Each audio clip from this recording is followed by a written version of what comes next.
ध्यानाभ्यास के इस पावन कार्यक्रम में आपका हृदय से स्वागत है। अभिनंदन है, अभिवादन है।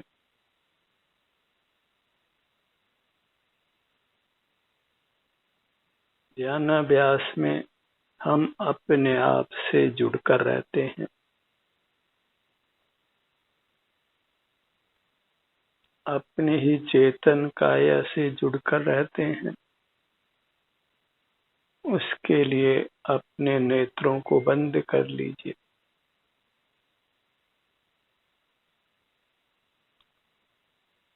बाह्य जगत में हमारा सुख नहीं है, इसलिए नेत्रों को खुला नहीं रखना है। हमारा सुख हमारे अंतर जगत में है, हमारी अपनी चेतन काया में, जो इस मूर्त काया में मिली हुई है। अंतर्दृष्टि कर हमें उसी से जुड़कर रहना है। उसी से जुड़ने से हम स्वस्थ रहते हैं, सुखी रहते हैं। और संसार के सब जीव स्वस्थ रहना चाहते हैं, सुखी रहना चाहते हैं।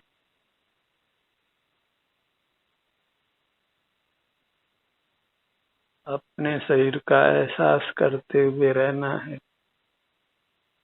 इतना सा ही सुखी होने का उपाय है। अन्य सब उपाय मिथ्या हैं।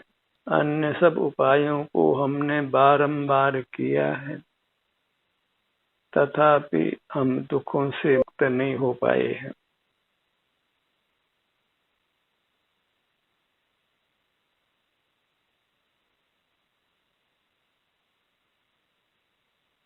बाह्य जगत से जुड़े रहने से ही हमारी चेतन काया अस्वस्थ होती है, उसमें वेदना उत्पन्न होती है।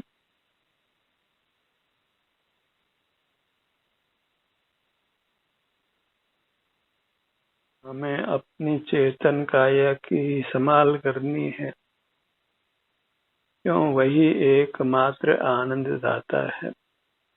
बाहर के पदार्थों से आनंद होने का भ्रम छोड़ दीजिए।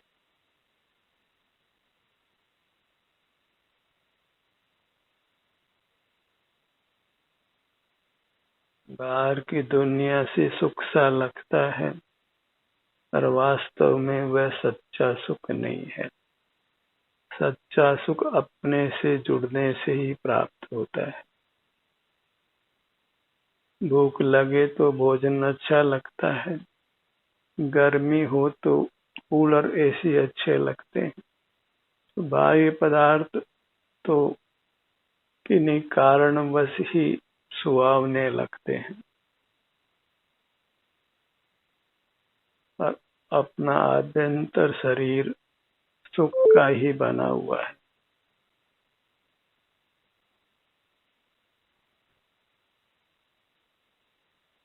जो अपने शरीर की संभाल करते हैं, वे सुखी हो जाते हैं। वे जन्म मरण से मुक्त हो जाते हैं और अपने शरीर की संभाल उससे युक्त होने से होती है, उसका एहसास करने से ही होती है। और बाहर का जगत तो बस ज्यादा से ज्यादा लाइफस्टाइल चेंज करने की बात करता है। बाहर के आहार विहार में परिवर्तन करने की बात करता है। अपने शरीर का एहसास करने की बात बाहर का जगत करता नहीं है। सुख का मार्ग है, वह प्राय जीवों को लुप्त ही रहता है। उसकी देशना भी हमको प्राप्त नहीं होती है। इसी से बोधि की दुर्लभता है। बाह्य जगत से जुड़ना नहीं है, अपने से जुड़े रहना है। इसी का अभ्यास करना वह ध्यानाभ्यास है। अपने से जुड़कर अपने स्वास्थ्य की जो वर्तमान दशा है उसका ही सतत अनुभव करिए।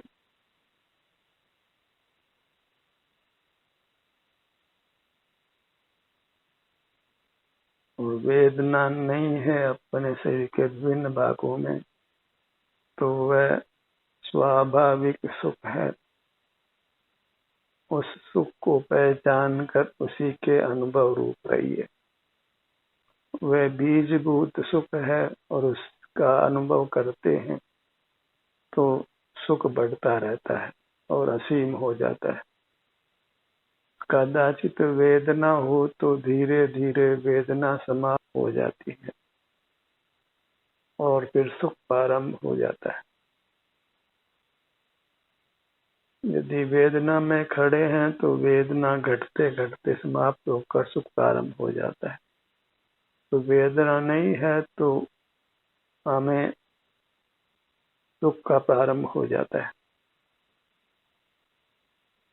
जुड़ना हमको अपने से है।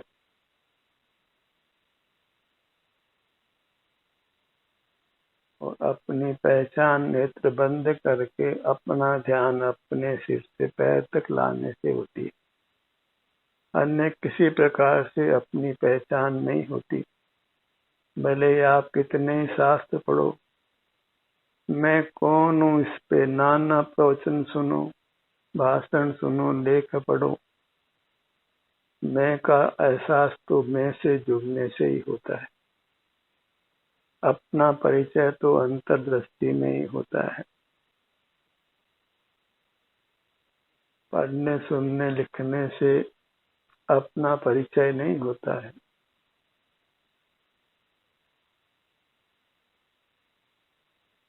अपने ध्यान को अपने सिर से पैरों तक ही कायम रखिए। यही अपनी दृष्टि को फैलाना है। यही हमारा मोक्ष मार्ग है, सुखी होने का मार्ग है। और इसका अधिक विस्तार नहीं है, क्योंकि मोक्ष मार्ग प्रायोगिक है। यहाँ कोई सिद्धांत पढ़ के परीक्षा नहीं देनी है। यहाँ तो अपना अनुभव करके सुखी हो जाना है।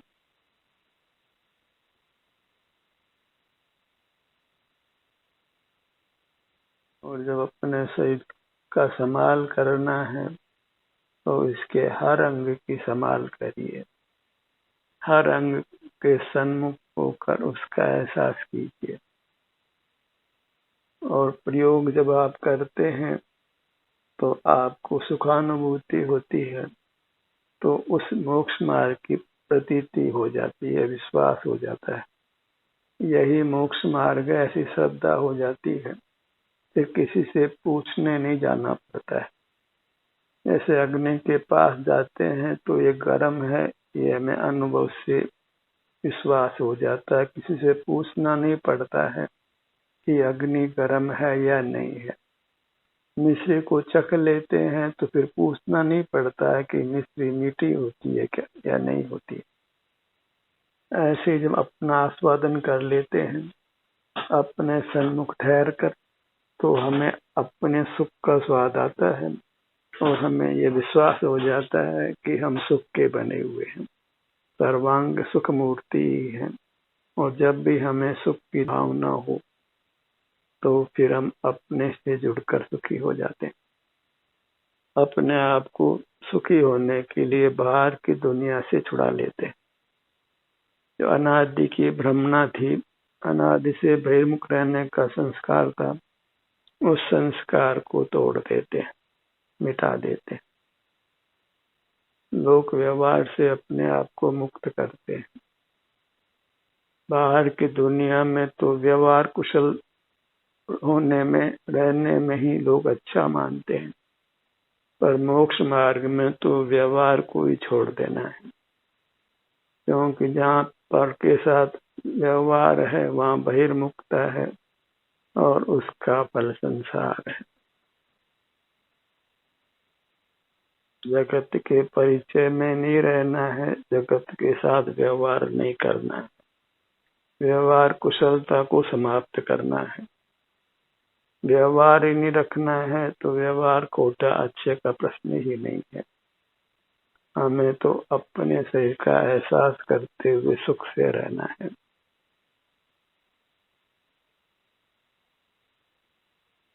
अनादि से बाह्य जगत से जुड़े हुए हैं और कोई मोक्ष तो हमारा किंचित भी हुआ नहीं है।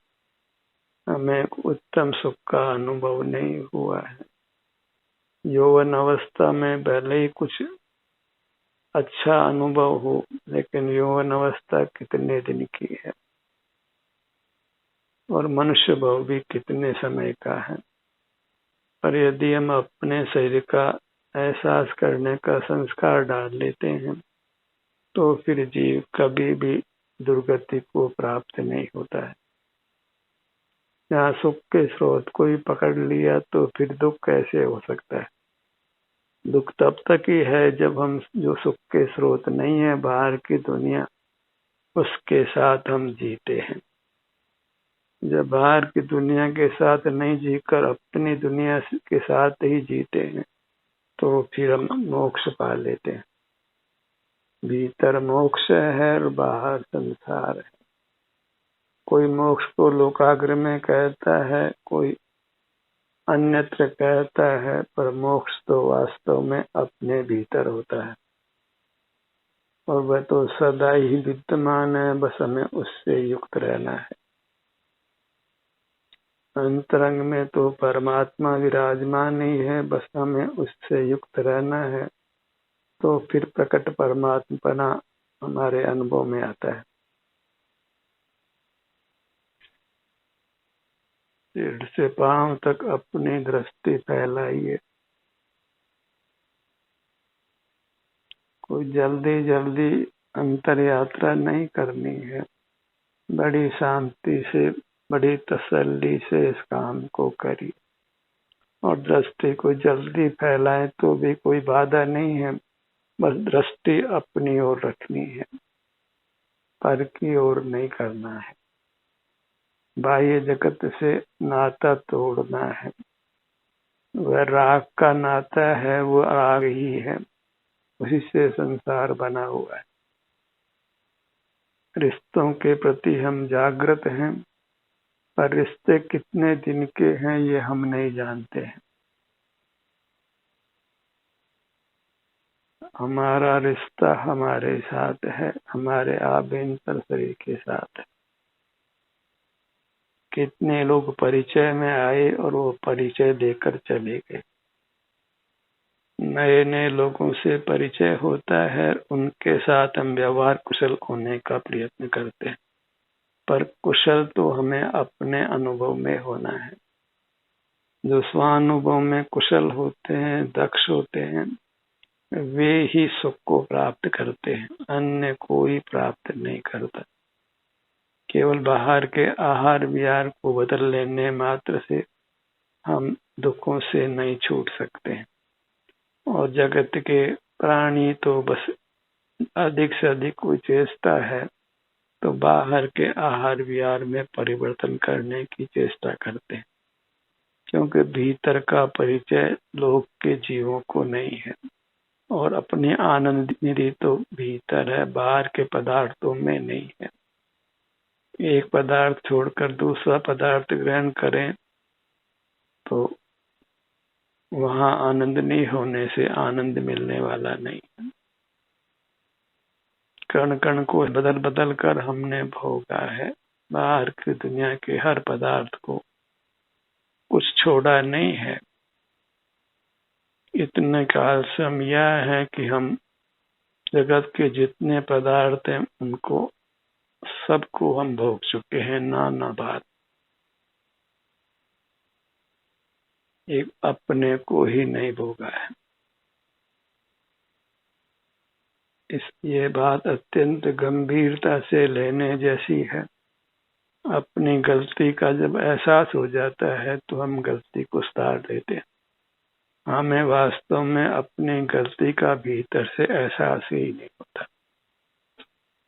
हमारा अब तक का जीवन मूर्खतापूर्ण ही रहा है, ऐसा हमको एहसास नहीं होता। और अभी भी मूर्खता बहुत बाकी ही है। अंतर का जीवन प्रारंभ कीजिए, वही जीवन आपको सुख दे सकता है।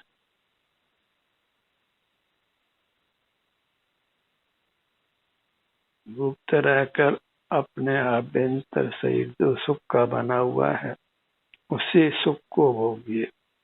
बाह्य पदार्थ अचेतन तो सुख के बने हुए नहीं हैं, पर अन्य जीव सुख के बने हुए हैं, लेकिन उनका सुख दुख हमारे काम का नहीं है, उसको हम भोग नहीं सकते हैं। हर जीव अपने सुख दुख को आप ही भोगता है।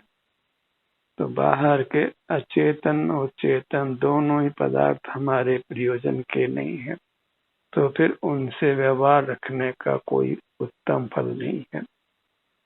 व्यवहार कीजिए अपने अमूर्त काया के साथ, क्योंकि हमारा नाता वास्तव में उसके साथ ही है। और ये काम हमको त्वरा से करना है, क्योंकि मनुष्य आयु ज्यादा नहीं है। यही उत्तम आयु, उत्तम भाव है। सबसे श्रेष्ठ योनि मनुष्य ही है, और इसमें हम काम नहीं कर पाए तो अन्यहीन योनियों में तो काम करने का प्रश्न ही नहीं है। सबसे उत्तम योनि को पा करके अप्रमाद में नहीं रहना है। बाहर की उपलब्धियां तो सिर्फ लोभ है, और लोभ तो पाप का बाप है, क्योंकि लोभ में हम सतत बहिर्मुख रहते हुए अपना नाश करते हैं। मेहनत करते करते भी भाग्य साथ नहीं दे तो हम बाहर की उपलब्धि को नहीं पा सकते। कोई भाग्य के अधीन छोड़ता है, कोई परमात्मा के अधीन छोड़ता है, पर मोक्ष मार्ग और मोक्ष न भाग्य के अधीन है, न भगवान के अधीन है। मोक्ष मार्ग और मोक्ष तो स्वाधीन है, अपने अधीन है। हम ही अपना मुख अपनी ओर करके मोक्ष पा सकते हैं, उसमें दूसरे का किंचित भी कार्य नहीं है। खाना भी हम अकेले ही खाते हैं, सोते भी हम अकेले ही हैं, कितने कितने काम हम अकेले ही करते हैं। फिर मोक्ष मार्ग अकेले करने में क्या बाधा है? ये तो वास्तव में अकेले ही करने जैसा है। और काम भी कितना सुगम है कि अपना ही एहसास करना है। नेत्रों को बंद रख करके अपने शरीर में जो भी सुख दुख की अवस्था है, प्राय कर तो वेदना मनुष्य अवस्था में नहीं होती है, तो सब कुछ अनुकूलता है। हम जहाँ वेदना नहीं है उस भाग से हम बड़े आराम से जुड़े रह सकते हैं, और इस प्रकार बाह्य जगत से नाता तोड़ने में सफल हो सकते हैं। बाह्य जगत का नाता राग का है, वह राग हमें मीठा लगता है, पर वास्तव में वह राग आग है। कितने फल ऐसे होते हैं, इंद्रायण आदि फल जो स्वादिष्ट होते हैं, लेकिन उसको खाने के बाद पाचन होने पर प्राण चले जाते हैं। ऐसी स्थिति सब जड़ पदार्थों के बारे में है कि हम उनका उपभोग करते हैं, लेकिन उसका फल विरस होता है, अच्छा नहीं होता है। मूर्त पदार्थों को भोगना छोड़कर हमें स्वयं अपने आप को भोगना है। अपने ध्यान को अपने मुखमंडल पर लाइए।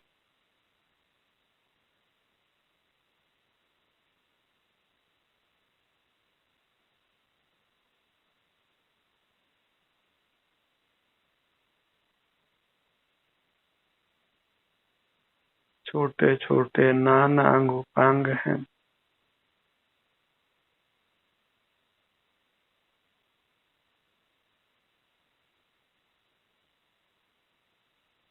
धड़ के भाग पर लाइए।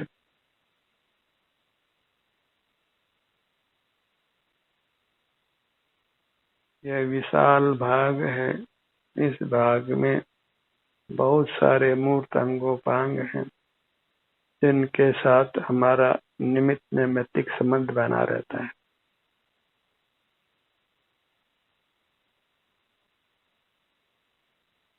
इस मूर्त काया का घात भी हम नहीं कर सकते, क्योंकि इसके साथ हमारा बंधन होने से इसके घात के साथ हमारा घात होता है। और बंधन होने की अपेक्षा इस मूर्त काया के साथ हमारा कथनचित एकत्व भी है। सर्वथा परत्व तो मरण के बाद ही होता है।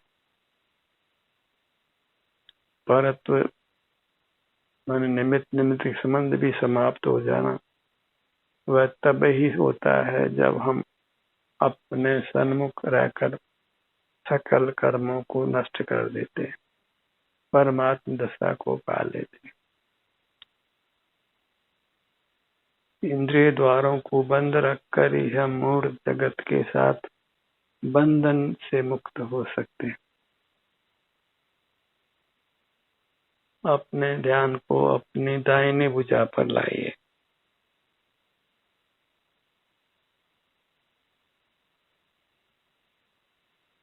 आप इसके छोटे छोटे नाना विभाग कर सकते हैं, अंग और उपांग।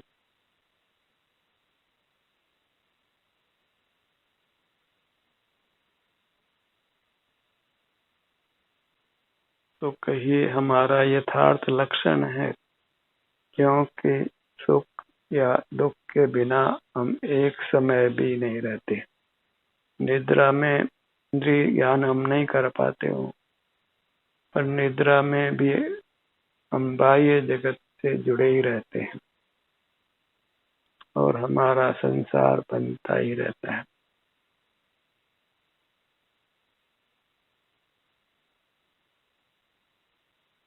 जागृत रहकर हमें अपने सन्मुख रहना है और इसी से निद्रा पर विजय होती है। और अपने सन्मुख रहते हैं तो फिर शरीर अपने आप से ही स्वस्थ रहता है, तो फिर आहार औषधि की आवश्यकता भी समाप्त होने लगती है। काया भी फिर निष्कंप रहती है और फिर हम एक ही आसन में रह पाते हैं। आसन जय भी होता है।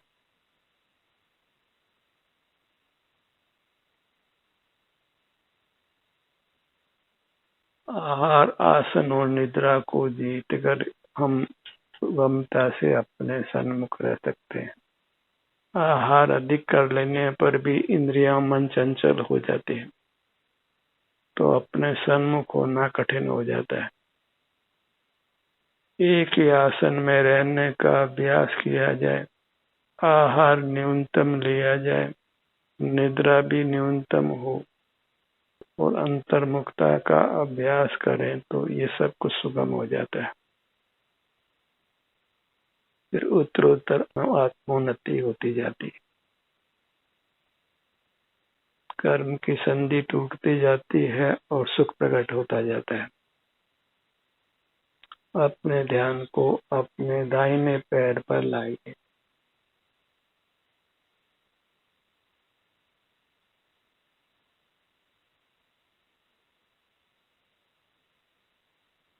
हमें पैर के नाना उपांग अनुभव में आते हैं।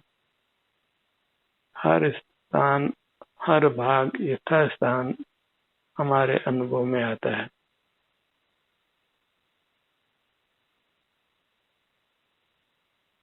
अपने ध्यान को अपने बाएं पैर पर लाइए।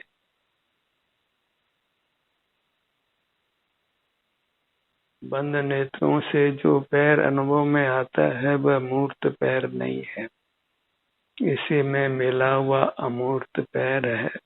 वह पैर ही वास्तव में आपका है और जो मिला हुआ मूर्त शरीर है वह आपका कदापि नहीं है। जो पृथक हो जाए वह वस्तु हमारी नहीं है। हर पदार्थ अपने से पृथक नहीं हो सकता है।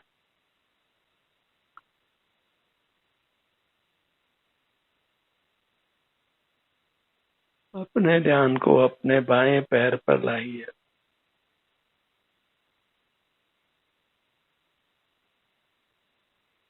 पैरों पर ध्यान कायम करेंगे तो फिर घुटने स्वस्थ होते हैं।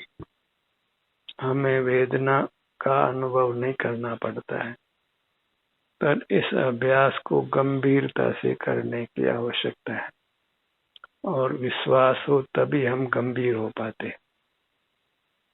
हम अपने सन्मुख रहकर ही स्वस्थ हो सकते हैं, सुखी हो सकते हैं। ऐसा सावधान होने पर ही जीव अपने सन्मुख रह पाता है।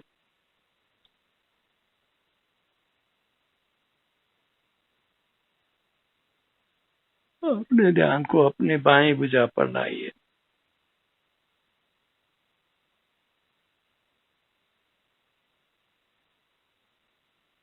यही आत्म साक्षात्कार है, आत्मोपलब्धि है, जिससे जीव वीतराग होता है और अतीन्द्रिय सुख पाता है, दुर्गति गमन से बच जाता है।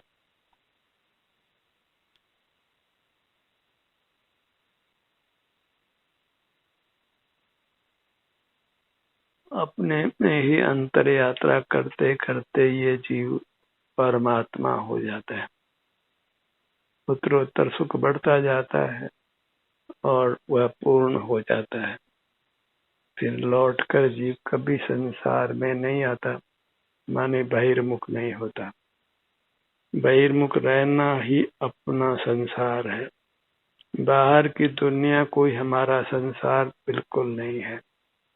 हमारा संसार हमारी बहिर्मुखता है और हमारा मोक्ष मार्ग हमारी अंतर्मुखता है और अंतर्मुखता का फल मोक्ष की प्राप्ति है। संसार अर्थात दुख, मोक्ष अर्थात सुख। इंद्रियातीत होकर रहना वही मोक्ष है, मोक्ष मार्ग है और उसके फल में मोक्ष प्रकट होता है। पूरी मुद्रा लक्ष्य में लीजिए और यह परमात्मा मुद्रा है, इसको पीठ देना अच्छा नहीं है, क्योंकि आपका आप ही देव है। ऐसी वस्तु व्यवस्था है। कुदरत ने हमको पूर्ण बनाया है, परमात्मा रूप बनाया है। प्रभु तू सब बातों पूरा, पर की आस करे क्यों प्रीतम, तू किन बातों अधूरा। अंतर में आप पूर्ण हैं, उससे जुड़कर प्रकट पूर्ण हो जाइए। ध्यान का सत्र यहीं समाप्त होता है। आपकी सहभागिता के लिए धन्यवाद।